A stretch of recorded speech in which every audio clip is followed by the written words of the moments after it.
Whew.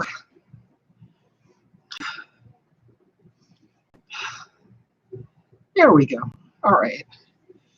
I just choked on some cheap Chinese food that I apparently am allergic to because of the soy sauce. That's another reason we have problems with mucus in our lives. Okay, this is Emily Craig, and it is Sunday, the 5th of July. And there's a bit of fuss and feathers over at Twitter about is it safe for us to just go back to normal or not?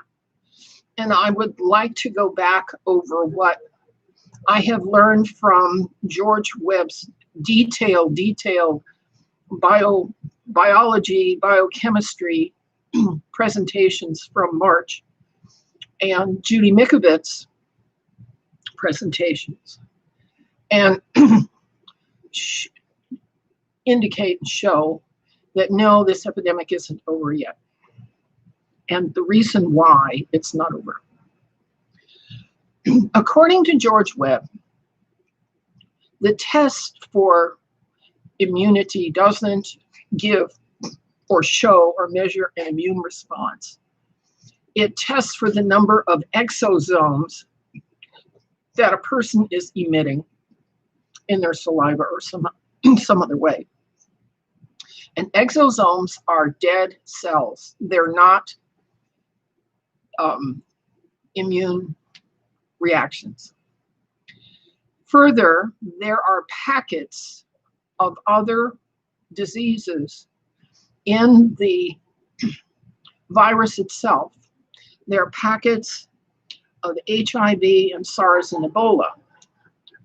So that when a person gets over the bug, you know what bug I'm talking about, they don't achieve any immunity. They can get it again.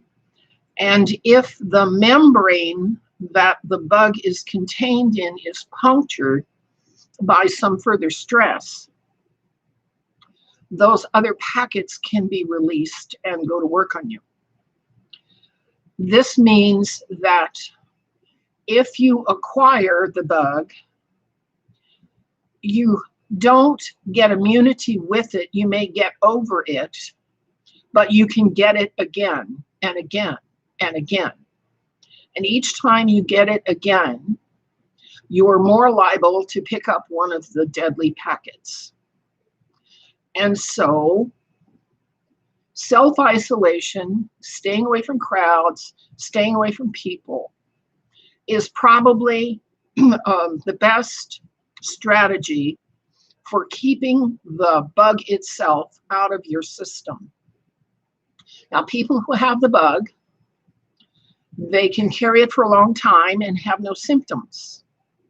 But there are some conditions in the environment that can precipitate, facilitate, and cause the bug to erupt again.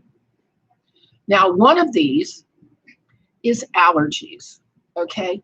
I just ate some cheap Chinese food, and all of a sudden I'm just filled up with mucus, and I'm choking. I'm choking from mucus because of probably the high sodium soy sauce. You know, I'm kind of a canary in the coal mine anyway. All right. So allergies can trip it. Or what else can trip it?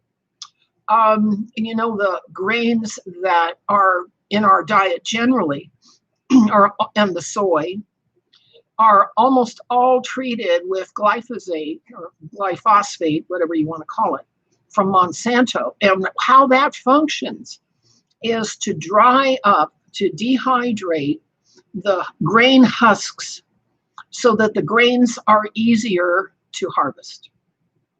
Well, big deal. But the problem is, I've got all this mucus. The grains do the same thing to our cell bodies. They dehydrate the cells, the living cells. So allergies can do that. The Roundup can do that. A cold or other kind of flu or virus can do that. But also, the new 5G that's being rolled out between now and September, October has as its primary characteristic that it explodes the water molecules in body cells. So 5G is a primary dehydrator of the cells and can bring on another episode of the bug. Just as athletic overexertion without adequate water can dehydrate the cells and bring on another episode. Just like allergies can bring on another episode. And what happens with the combined effects of allergies and glycophosphate or whatever it is, and 5G, when you have several of those factors all acting together, that's what Wuhan, China experienced when people just fell over. All right. And with the 5G rollout coming this fall, there will be more and more locations where people will experience several of the risk factors at once. Now, one of the things I've done to be safe, and I'm an old lady, so I'm obsessing over being safe. I called my ISP and I ordered them to discontinue the Wi-Fi and the RFID circuits, because those were generating a level of radiation that was actually dangerous. All right, so they did that, and I'm feeling better, and I'm not losing hair as the way I was losing hair. I was losing most of my hair. Okay. And you can focus your diet on organic, untreated food. I've generally gotten into the paleo sort of diet and minimize grains and oils because those are the farm products that are most likely treated with the Roundup herbicide, which is another dehydrating factor. So you want to be careful that in no way you allow your body to be dehydrated, or you allow your body to generate an enormous amount of phlegm and mucus over some issue, either because you're allergic to something or you've contracted somebody's cold or something. But we're not out of the woods on this thing, because the primary problem is the electronics that are now in our faces all the time. The human body is electronic. The cells move energy. That's how they operate. And if you've got all this electronics in your house, it's going to interfere with your health. And so I want you to think about this and think about, okay, if you can't breathe with a mask on very well, then you're making the problem worse. Okay? So you need to just really stay away from places that are full of people. That's a little safer than wearing a mask where there are crowds. But the official story we're getting is confusing. It's not clear. They want us to think that the danger is over because people are dying in large numbers like they did in Wuhan. But as 5G is rolled out, and now they're planning on 6G, that is more and more and more risky. A few days ago, I was looking at the Schumann resonance, because the Schumann resonance is the basic frequency, cycles per second in hertz, that drives the planet itself, right? And I was connecting the Schumann resonance to the solfeggio frequencies that affect our health directly. And I began to realize that the Schumann resonance and the solfeggio frequencies are in inverse relationship. The higher the Schumann resonance as it approaches 40 hertz, the lower the solfeggio solfeggio frequency that can actually operate. So at 40 hertz, you only can function at 85 hertz on the solfeggio spectrum.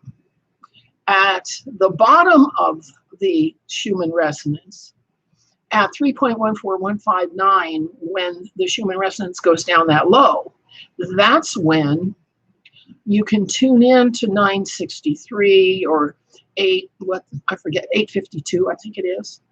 So that when the Schumann resonance is high, everybody is irritated and can't make much headway on clarity of thought or healing your body. But when the Schumann resonance is low, you can relax and expand your mind.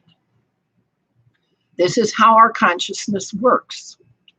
And we have to be mindful of that we are subject to changes in the Schumann resonance, just as our weather is subject to the changes in resonance.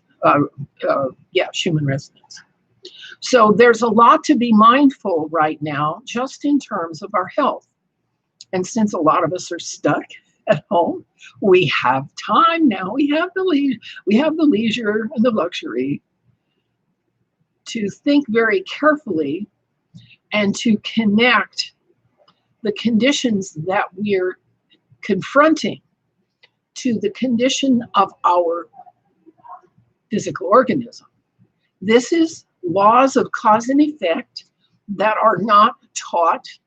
They are not taught by the medical profession or by big pharma or by academia. This is phenomenology. This is learning how the body works in response to electronics, in response to bugs around, in response to herbicides, in response to allergies. Okay, this is an education in biology that we didn't schedule, and it has been imposed and dumped on us.